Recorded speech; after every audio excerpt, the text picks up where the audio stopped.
Shalom Aleichem, on est dans Siman Taf Mem Zain, Ta'arovet Chametz Bepesach. Yesh libnot mitzrachem mazon ptuchim בפסח רק מאדם ירא שמיים שניתן לסמוך על עדותו שהחנות הוכשרה לפסח, וכגון קניית גרעינים, משקדים ומשקל וכדומה. Il faut acheter du manger quand c'est ouvert, rien que dans des endroits que l'homme il est Yireh Shamayim. Yireh Shamayim, ça veut dire qu'il a la crainte du ciel et qu'on peut compter sur son témoignage, que lui-même il dit que son magasin il est caché à l'épaisseur. Je vous dis entre parenthèses, ça c'est très fréquent. Un homme que lui, qu'il a des stands dans un magasin, il vend des produits cachés à l'épaisseur, des produits qui ne sont pas cachés, dans des sacs, tu prends le riz, tu prends le bourgoule d'un côté, etc. Là, il faut faire très attention. Même que le bonhomme il te dit, il te dit que c'est caché à l'épaisseur. Un côté c'est caché à l'épaisseur, un autre côté, ça c'est pas caché à l'épaisseur.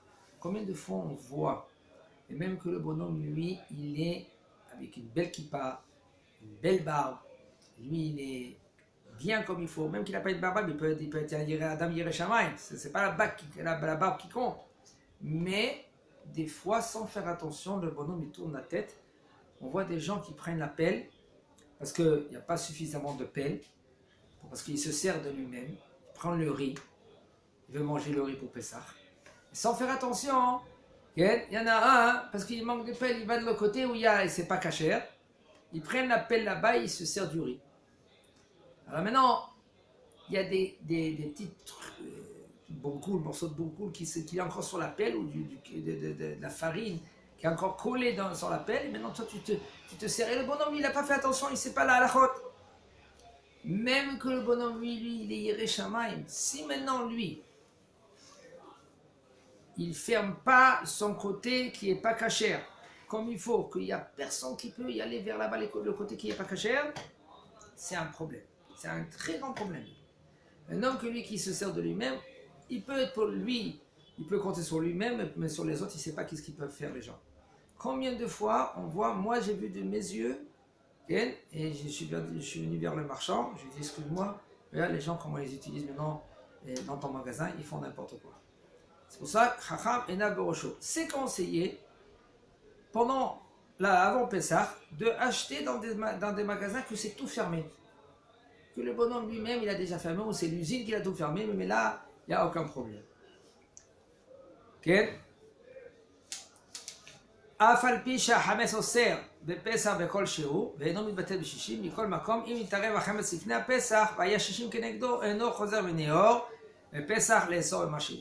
Même que Hametz, il faut savoir pendant Pessah, même il y a une toute petite graine et il y a 1000 fois la graine ou une petite rien du tout de Hametz, quand même il n'est pas annulé pendant Pessah. Il faut savoir pendant toute l'année, s'il y a quelque chose et 60 fois l'interdiction, c'est annulé. Sauf pour un insecte entier. Comment? Sauf pour un insecte qui est entier. Si par exemple un insecte, très bien. Si maintenant c'est un insecte, par exemple, tu sais qu'une fourmi elle est rentrée dans ton plat et la fourmi elle est entière, tout le plat il est interdit.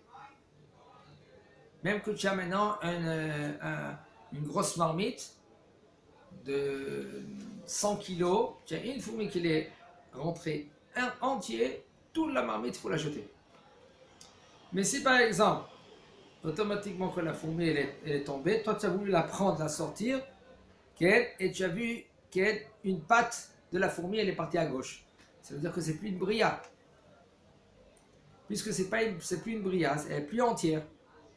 Et maintenant tu ne trouves plus la fourmi, alors le plat il est moutard, il est batté. Tout ce qu'on a dit, que le Chachamim ils ont dit, ça est sur de Rabbanan 2, que même dans 1000 il n'est pas annulé seulement s'il est entier. C'est pour cela quand quelqu'un maintenant il est chez lui à la maison et il commence à manger, tout d'un coup il a trouvé un verre. Il prend le verre et le jette.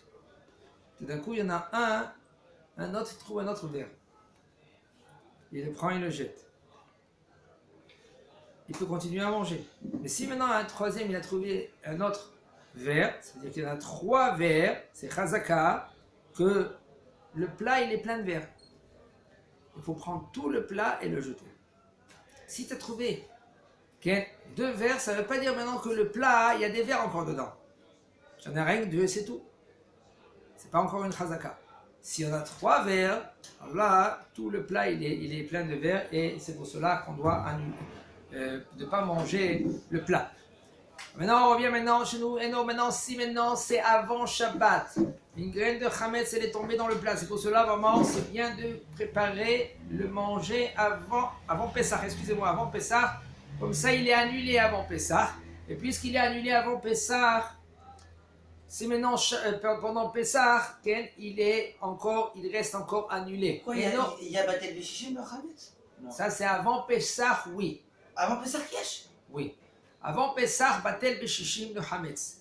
Mais maintenant, après qu'il a été mis de Batel, après Avant que. Pessah, il n'y a pas de problème. Hein? Avant Pessah, il n'y a aucun problème. Oui, Non, il veut dire qu'après, il y avait le Hametz, Pessah, il y avait une graine de Hametz qui est tombée dans un plat. C'est pas Hametz, c'est pas Pessah. Il y a du Hametz, Oui. c'est sûr que c'est mutard de le manger. Maintenant, la question elle est suivante. Après qu'il est annulé, avant Pessah, est-ce que pendant Pessah, ce plat-là, je vais le voir comme un plat qui était, il y a du Hametz dedans, ou je vais voir ce plat-là que lui, c'est un plat qui est kasher? C'est ça la question. D'après Maran Shulchan Aruch, lo choser v'nior. Mazé choser v'nior. Choser v'nior, c'est-à-dire qu'il revient, il se réveille. Qu'est-ce qui se réveille? Le Issour. Est-ce que le Issour, il se réveille? Oui ou non? D'après Maran Shulchan Aruch, il ne se réveille pas. Puisqu'il était annulé avant Pessah, cette graine de Hametz, qu'il est tombé dans un plat. C'est pour cela que la maman, elle fait le poulet. Et le poulet avant Pessah, tout d'un coup, elle a trouvé une graine. Cette graine, attends une seconde. Si maintenant, elle la prend avant Pessah, elle a enlevé cette graine-là, il n'y a aucun problème de manger ce poulet-là pendant Pessah. Pourquoi? Parce qu'il était annulé.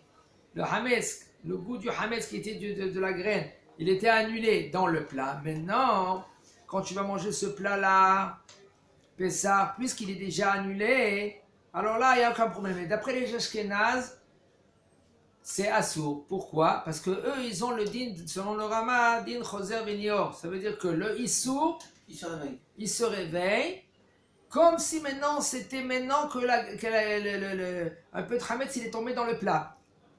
Si maintenant c'est tombé un peu de Hametz dans le plat pendant Pessah, c'est quoi? Toute la marmite, elle est assoura. Il faut jeter tout. Même que selon la Torah, chad betre batil. Vas-y, chad betre batil. On a 2 permis. Un, assour, selon la Torah, c'est mouta. Parce que après Rabim la Hatot, on y va selon la majorité. Et là, selon la majorité, c'est mouta. Quand même, Chachamim assour b'mashéou. Chachamim, ils ont interdit même des b'mashéou, même une petite graine de rien du tout pendant Pessah. Ok? Il dit le Rab, et la kevash. Même s'il a préparé le repas avant Pessah, puisque la petite graine, elle était là. Oui, puisque il a préparé. Maintenant, il y a une graine. Il la trouve plus dans cette graine-là. Il la met dans un plat. Ce plat, la graine, elle est tombée. Et maintenant, cette graine-là, maintenant, c'est sûr qu'elle a éclaté dedans. Parce que tu as cuit tout ce plat. S'il n'a pas été éclaté, cette graine-là, tu peux enlever la graine avant Pessah si tu l'as trouvée, d'accord. Mais s'il a éclaté, ça veut dire que c'est Hametz. Et si c'est Hametz et il y a 60 fois la graine, et maintenant tu le trouves plat, cette graine-là, avant Pessah, c'est annulé. Parce qu'il y a 60 fois la graine. Pendant Pessah, tu peux manger, par exemple, cette soupe. Et il n'y a aucun problème. Mais pour les Ashkénazes, oui, il y a un problème. Parce que selon les Ashkénazes, Choser Benior, il se réveille. Le Issour, il se réveille. C'est comme maintenant, la graine, elle est tombée. Puisque la graine, elle est tombée maintenant, et même qu'il y a 1000 fois la graine, il n'est pas annulé. Même pour nous, les Séfarades. Alors, pour eux, c'est considéré, même si maintenant tu as fait le plat avant Pessah, c'est considéré comme il est tombé maintenant, pendant Pessah. Mais alors, comment ça se fait que le fait que qu'il y a eu Batel Bishishim avant Pessah, il marche, et pendant Pessah, ça ne marche pas? C'est quoi le... Choser Vinior, est-ce qu'il se réveille le Issour? C'est ce principe-là qui fait que ça change. Exactement.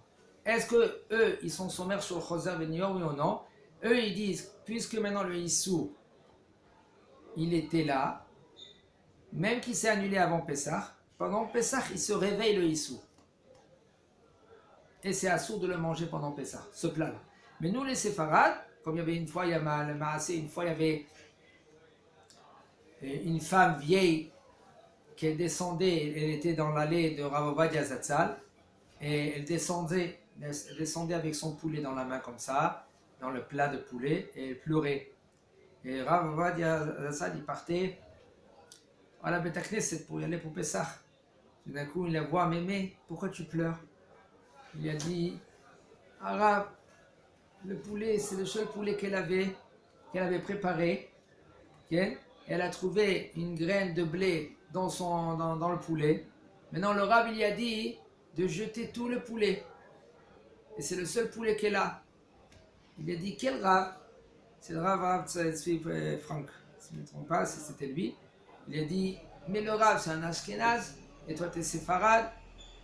Okay? S'il est annulé, si tu l'as fait avant Pessah, il est annulé, tu prends le blé, tu le jettes. Et toi, ma mémé, tu peux prendre ce poulet-là et le manger pendant Pessah. Alors il a dit au Rav, il a dit quoi Rav?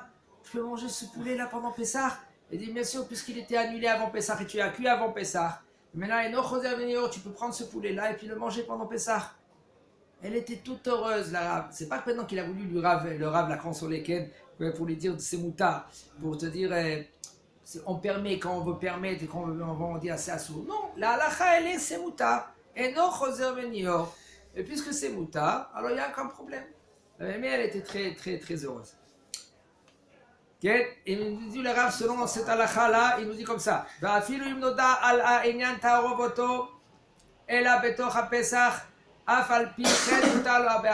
si maintenant, pendant Pessah, quelqu'un il te dit écoute, j'ai cuit, je ne savais même pas que le blé il est tombé dedans dans ce plat là. Et maintenant pendant Pessah, j'ai su que le blé il est tombé dedans. Quand même que tu le sais pendant Pessah, et il était annulé avant Pessah, c'est de manger ce plat là. Même si maintenant un homme il avait un peu de hametz qui est tombé dans un plat, et ce plat là maintenant il était 40 fois, et il a rajouté encore 20 fois. Ça veut dire que maintenant il lui limite battel avant Pessah, il annule avant Pessah, et non, c'est déjà annulé avant Pessah, pendant Pessah, ça revient pas le issou. C'est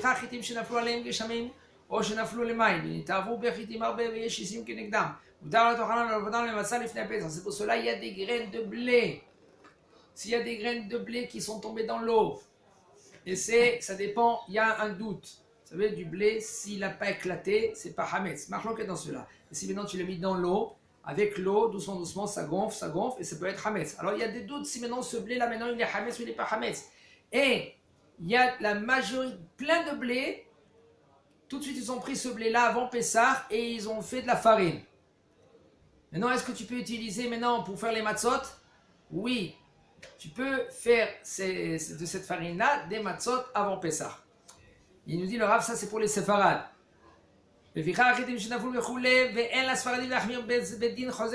pour cela, d'après les séfarades, on ne doit pas être mahmir dans choser venior. Choser venior, ça veut dire que le issou, il se réveille. Il est endormi le issou, ça veut dire qu'il est déjà batel avant Pessah. Il n'y a aucun problème. C'est pour cela il faut tout le temps y aller chez un moré au Ra'a séfarade.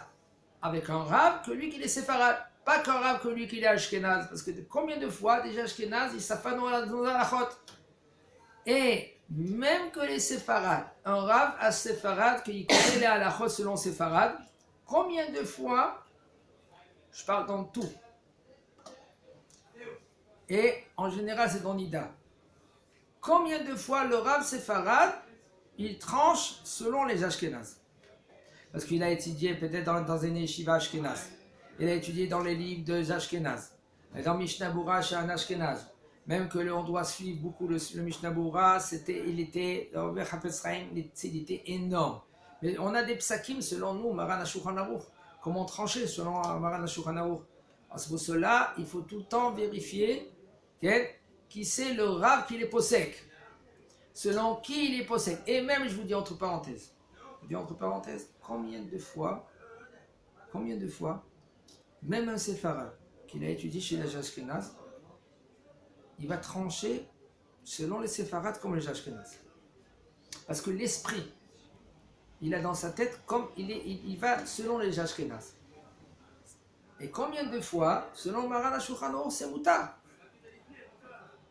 Et c'est pour cela, un homme, il faut qu'il, tout le temps, qu'il a un possèque, que ce possèque-là, maintenant qu'il est selon les séfarades du commencement jusqu'au...